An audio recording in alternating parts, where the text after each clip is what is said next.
What's up, y'all? It's your boy Steph, back with another reaction. This time, we got more CreepyPasta Jr. I found a strange chair in my driveway, CreepyPasta. A strange chair.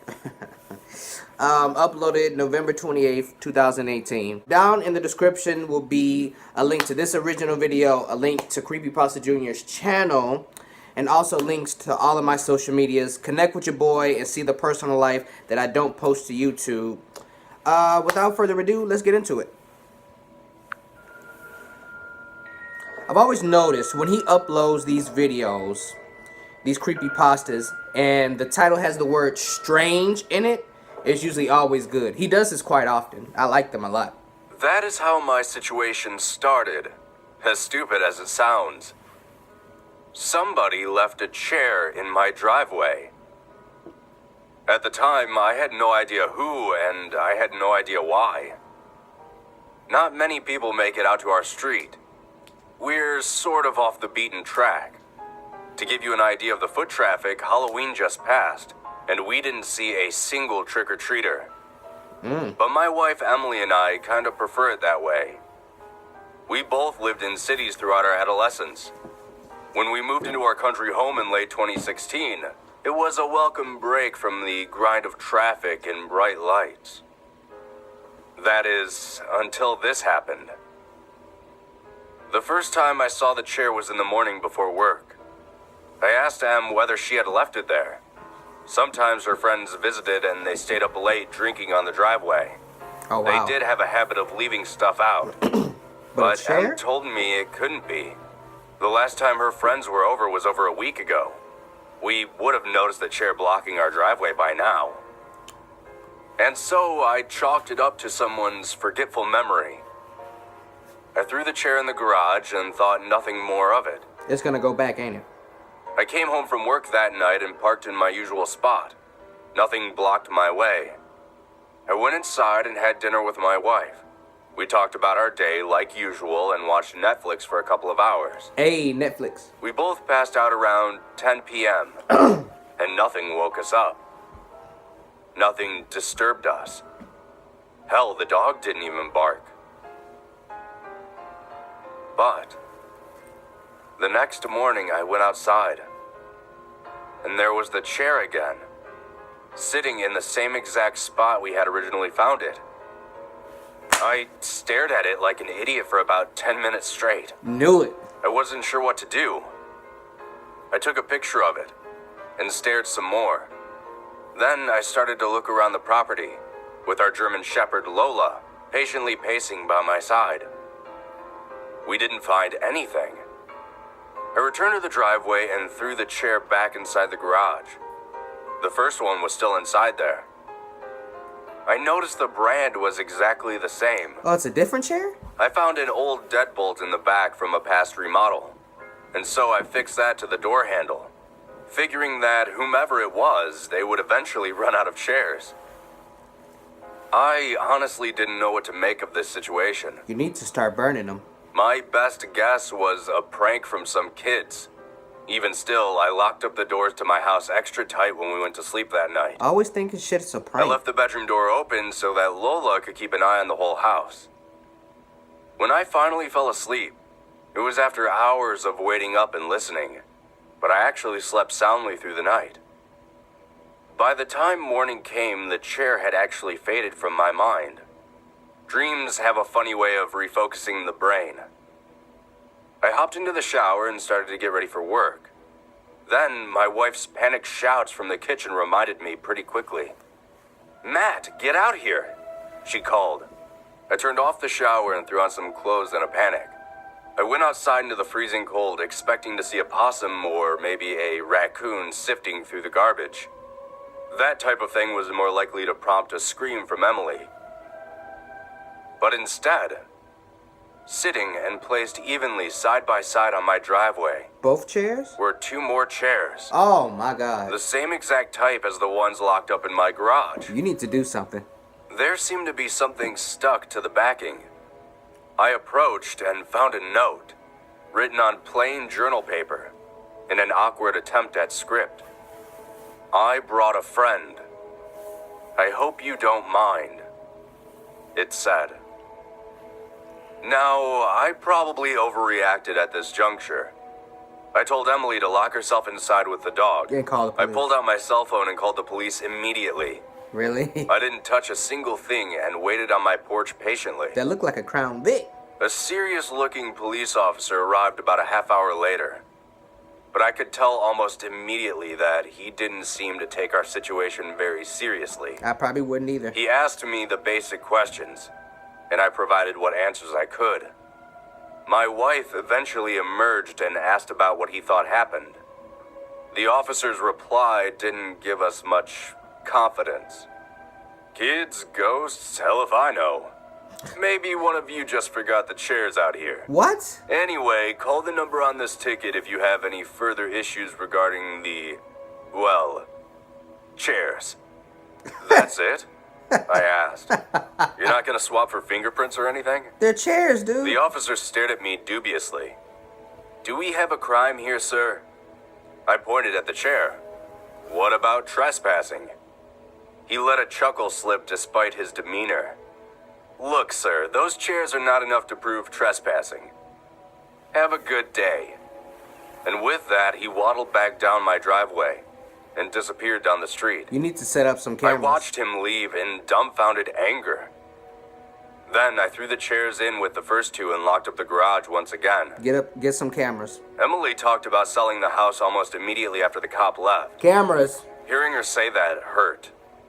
It was our first home together, and I was damned if I was going to let some prankster ruin it. It's not a prankster. But something about the way those chairs just sat there so creepily made our skin crawl. I bet.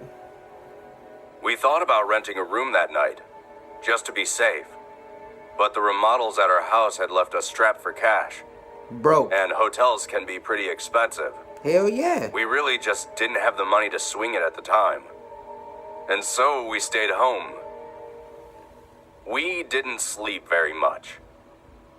Emily insisted on going into the basement, where we had more locks to block an intruder.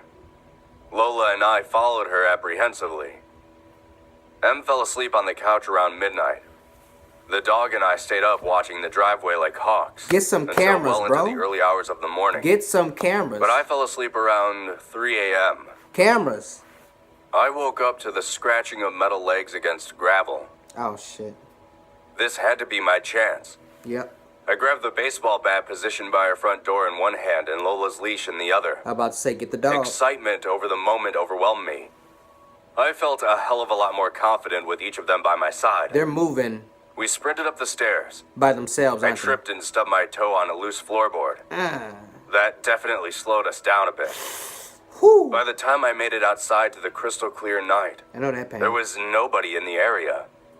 Lola offered a few sniffs to the air but quickly went over to her spot to pee, Oh, wow. and I was left alone with my bat. I rounded the corner of our house and saw a now familiar sight. 3 chairs were sitting perfectly placed side by side in our driveway. The middle one had a note attached to it, Oh. just like last time. It read, "I hope you don't mind. We just like to watch." Watch what? Attached at the bottom was a picture taken with a very grainy camera. I had to squint in the dark to see it. But when I recognized the subject, I nearly fell over on the spot. The picture was of my wife. Woo! She was sleeping in the basement with the blanket pulled over most of her face. Wow. The angle of the picture suggested one shocking detail. The photographer had made it into my house. We moved out soon after. Hell yeah. My mother-in-law was more than willing to accommodate us given these circumstances. The police investigated, properly this time, but they never found a serious lead.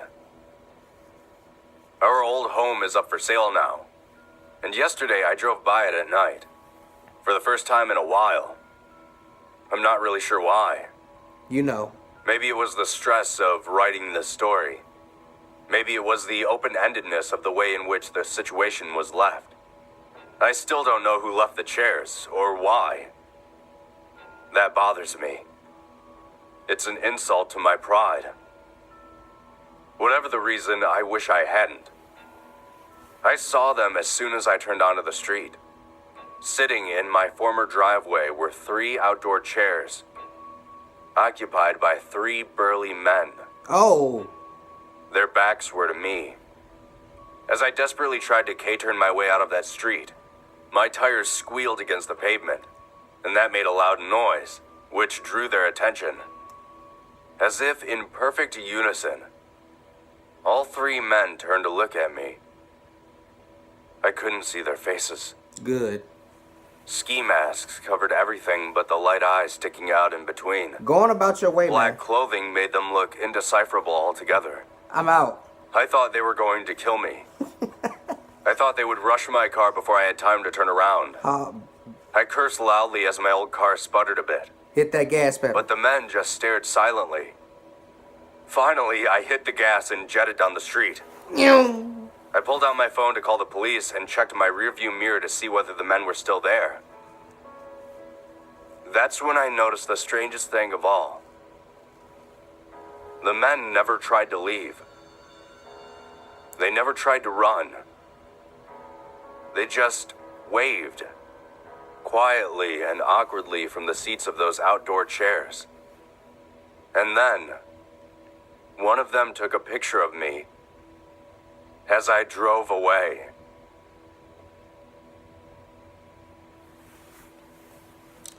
Now, they know the car you drive, they know what you look like, so they can come and sit in your driveway now.